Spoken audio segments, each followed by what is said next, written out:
Customer যে আমায় কী কেকের ফটো পাঠিয়েছে আর আমি যে কী করেছি আমি নিজেও জানি না। তো এটা একদমই মিনি কেকের ওপর ছিল, শুধু আমায় বলেছিল যে 200 টাকার মধ্যে করে দিতে। আমি বলেছিলাম এরকম কাস্টমাইজ কেক কিন্তু কখনোই 200 টাকার মধ্যে হয় না। তবুও সে আমার একজন খুব কাছের বন্ধু বলে আমি তাকে দেওয়ার চেষ্টা করেছিলাম।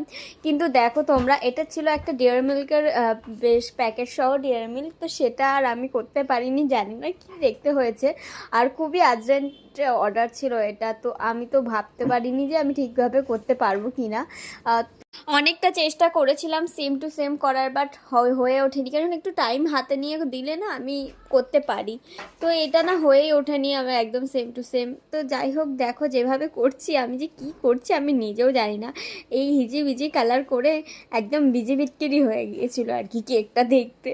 তো তোমরা দেখে অবশ্যই জানিও এই কেকটা তোমাদের কেমন লাগছে। তো হ্যাঁ, এটা একটা ডিয়ার মিল্কের কেক ছিল, তো তোমরা দেখে বলো ডিয়ার মিল্ক লাগছে কি না। তো